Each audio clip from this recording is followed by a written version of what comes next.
Vamos a estar hablando hoy sobre la kata Tensho. La kata Tensho, como todos saben, es una de las dos katas de respiración del Goju Ryu. Aquí tenemos los caracteres.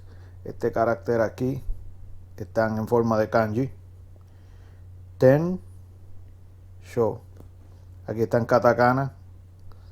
Cada uno individual es Ten, Shi, O. Y en romano, Tensho. Ahora vamos a ver un poquito más a fondo el carácter.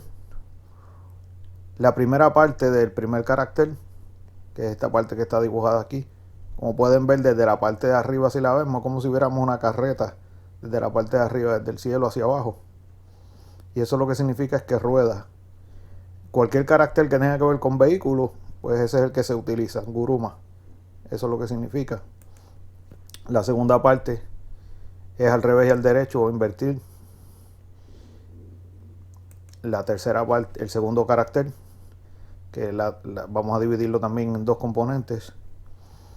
Este es un ideograma, que significa parte hueca, como pueden ver es como un hueco. Y la otra parte es un dibujo, un pictograma ya modificado del original, del jeroglífico original, que era una mano. Aquí vemos los caracteres de nuevo. Pues lo que significa Tensho es una mano, las manos que ruedan y rotan e invierten, un movimiento rotativo de las manos.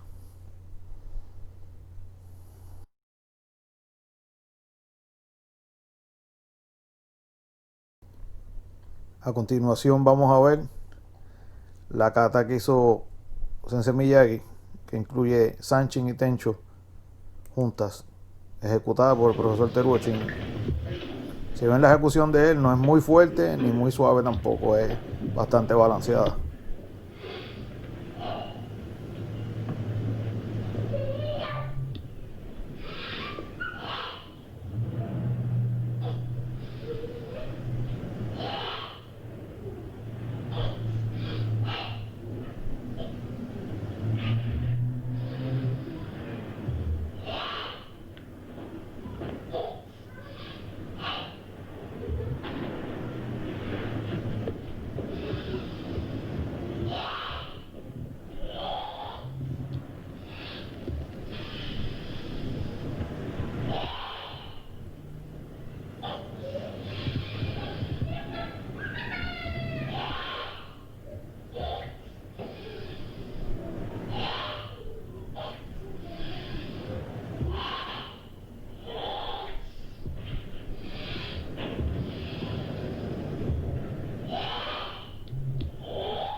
Ahora vamos a ver unos puntos sobre Sanchin y Tensho. Este profesor que está aquí es estudiante de Morio Higaona.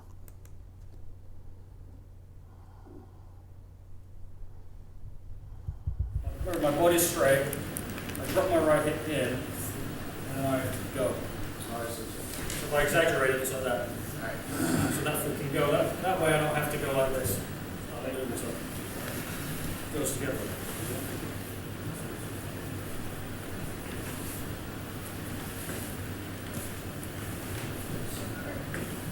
So it gets a rush cut, doesn't it? I'll let everything go with it. When I come to the double motion, it's the same thing, right?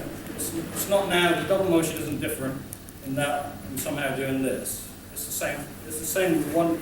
I'm coming forward with one hand, and then I turn there. I do the double motion, it's going to be the same. So my elbows are in here. And now I come this way. Right. And so on the way back, so it's like grip. So the little finger first grip. So elbows in and back. Nice. I'm not going to go like this, like this, like this. Yeah, straight. So it's like, I'm sucking the arm in a little bit to my body, so as I get to here, the elbow kind of comes in there. And it's like, now it's completely straight. That way, that way. If you continue the motion, it's like, get back to that position. And the kata is like, here, sucking your elbows in, rotate, so it feels like I'm pushing out and down, up. And then at the end, in the kata we don't show this, in the end it's like, forward that way. We don't show it, you just feel it. That's why you see somebody that tightening. And that's little finger, Sage's little finger. Imagine that I've got elastic bands, like here, from here to here, and I'm forcing it out. As soon as I relax, that happens. So when I come back, it's that feeling that elbow's coming in. So I don't do this. You don't leave that out. Cover. When you do get side down, it's cover. Cover. Shoulders down, elbows back. Same thing here. That way. In, elbows in. It's not the hands you guess. Elbows in. And push this part forward. Oh, this way. That's the whole thing. Okay, who knows my truck? And I've got to push them over there.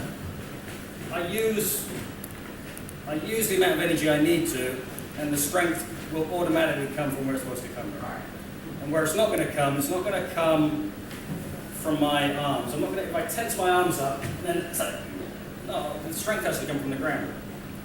And the force of the weight of the truck pushing back on me will make me have exactly the right amount of strength I need in my arms, the structure, right? Without me having to think about it. So this part is going to be strong, this part is going to be strong. It's like, this part is like, I'm not going to push like this because that will happen, right? So, it's like people tuck their elbows in, they don't go like this. You see it, okay, let's push guys. They do that and they go like, is that feeling right? So all this part, this folk, anyone who's pushed a car, you don't have to think about it, you just do it. So Sanchin, the same thing. So, or Tensho. So what happens often is you start Sanchin and it's like, people tighten from here first, and everyone will strength is here, which isn't really any, it's not usable strength. So that's actually the last thing to get tight. This is the first one. That's that feeling, right? So let me grab that. That's the last thing to go tight. And I don't need to squeeze it so tight in my arm shape. Just enough for the structure. Nice. When I pull back, it's my legs pulling. It's not my arms, my legs. This is just enough. When I push, it's like, that's my legs. As I push forward here, it's pushing me, remember it's going to push me back, so I resist that motion. And also, I come down, so I go up. But if I want to lift fully up, I have to go down. It's the same thing. I go sort of down, just a little bit down, so I go up. Right, then here's like, that feeling. So I'm not thinking about tightening the hand or whether I'm pulling here, back, sort of later. Dynamic tension in the sense of you're trying to look in the mirror and see how cool you look or something. It's supposed to be functional. But you can't. So like ten is roll or turn or whatever. Show is hand. That's the hands turn into different postures. But the elbow is pretty much the it's not that. So up. So as I lift my hand up, my elbow's coming down. Right, and then as I go down, it's like, my elbow stays fixed, so it's here. So I go side, not. So really, it's this way, that's it. So the elbow's in, it's like this. I go in that way. So to go that way, I usually go that way first. Now I'm that way, so I go there. This part you don't see in the cup, right? Not just that. One, and now two. So it's like 1, 2. All strength from here, 3, 4.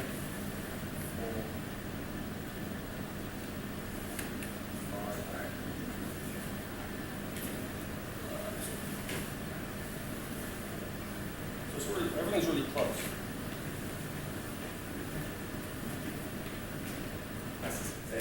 He's pressuring me this way, and I want to hit him, but that happens. So here, it's like, I use that position, right? So as I go that position, my elbow comes in, and as he pushes, it gives me the, as I'm trying to open up, I pull back towards me, not throw it down. As he's pushing up, I'm also pulling towards me.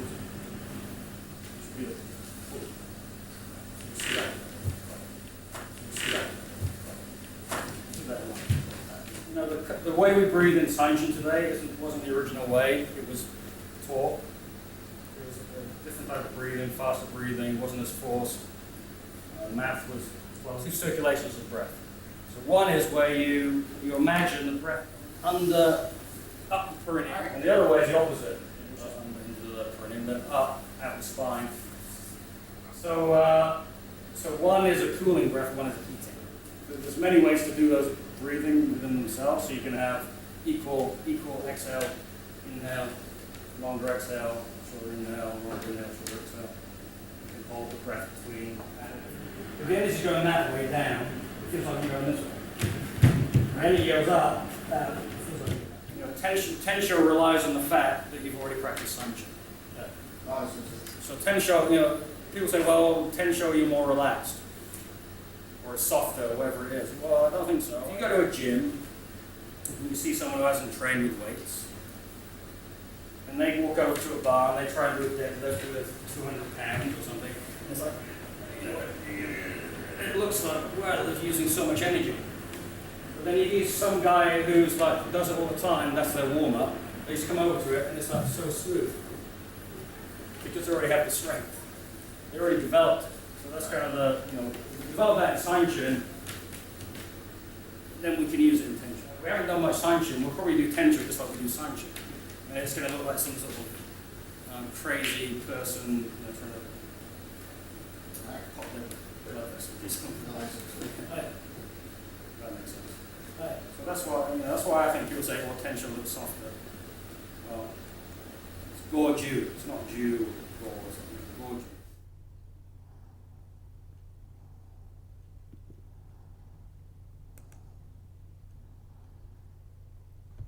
Aquí vamos a ver otros consejos también para Tensho y Tensho.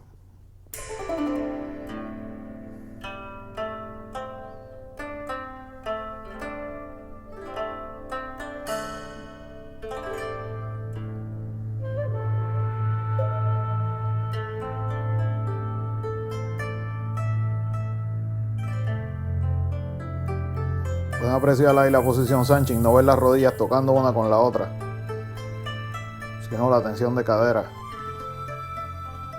y los abductores. Obviously, we don't want to look like we're doing it in stages when we're doing kata, but the Un first seminario stage en el is we Butoku push our Kai weight forward. en So we Okinawa. start in our step, but our feet become parallel before we move.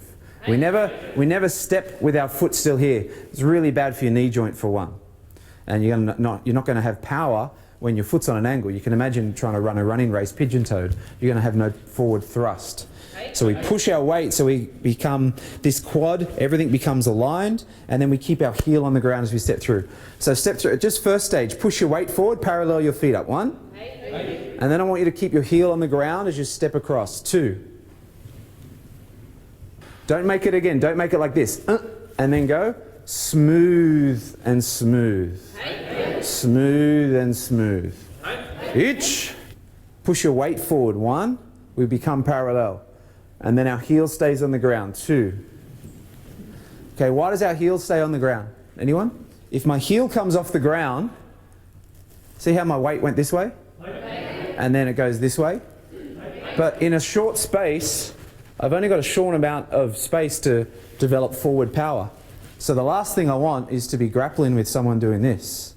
I want to grapple with someone with my weight staying mostly forward. Hey? So as soon as I lift my heel up off the ground, my weight goes this way. If I if I keep my heel on the ground, my weight doesn't move so much. It's moving a little bit, but not like this. So these are the little things that make big differences. So sometimes, in a tournament, you'll see someone and they've got this left-right movement about them. See that, all that right-left that time. Too much movement sideways, where I want to keep my energy as much as I can still through the middle.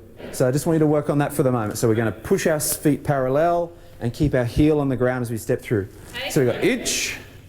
Okay, from there, next thing to focus on is our breathing. So we always breathe in and out, correct? That's a gimme. We kind of all know that since birth. So with our movement, in our karate, anytime we bring ourselves in together, we breathe in. Anytime we bring ourselves apart, we breathe out. For example, here, breathe in, breathe out. Bring it in, take it out. Breathe in, breathe out. And in this case, we go in, we breathe in. We go out, we breathe out. And the time it takes for you to breathe is the time it takes for you to step. So, and sun shin, does anyone know what sun shin means? Sun, what's sun? Ich-ni, sun. 3, chin, seiyun chin, so shin, shi so shin. The chin means battle. So seiyun chin, grab and pull in battle. Chin is always battle. So sun shin is 3 battles. Now the Japanese say it's the battle of mind, body, spirit, but the Chinese call it the battle, and it comes from the Chinese word sun, zan, by the way. The Chinese say it's mind, body, breath. And it's the battle to harmonize them all. So one of the things we want to do in our karate is harmonize our body and our breath, so it all works together. Otherwise we get tired too quickly. Sometimes people spar for 2 minutes and they're exhausted, but they can ride a bike for an hour. What's the thing? It's you're not breathing, where when you ride, you're breathing, you're in a rhythm. When you swim, you're in a rhythm. When you run, you're in a rhythm. But when they do karate, they're not in a rhythm with their breathing, so they get tired too quickly. They say, I've got to get fitter. No, you just got to learn how to breathe. So anytime we bring in, we breathe in.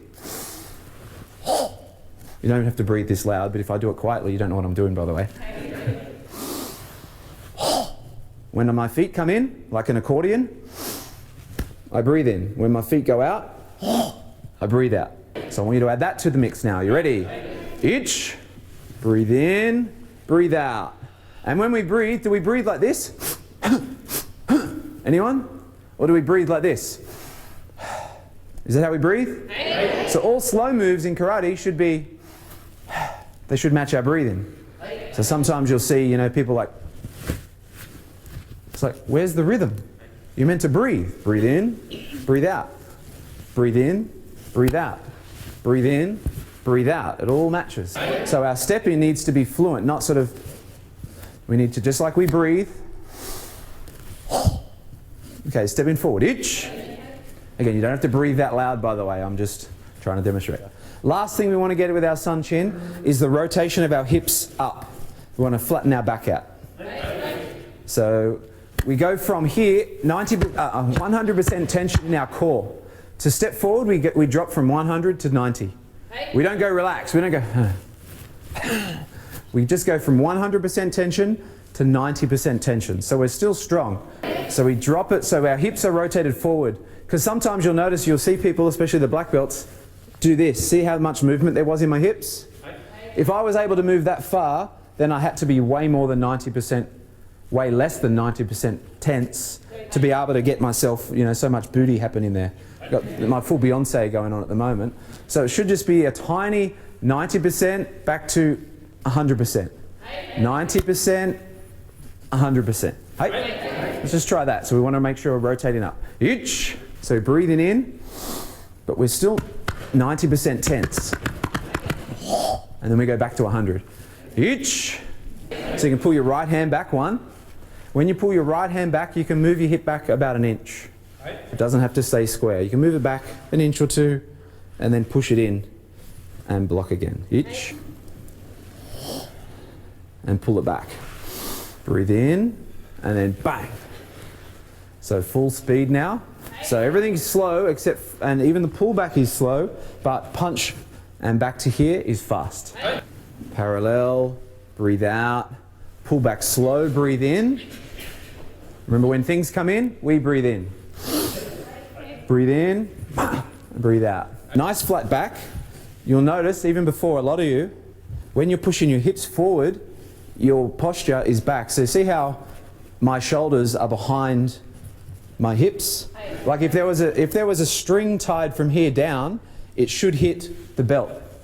Where you can see at the moment, if I had a string tied, it would just be hanging here.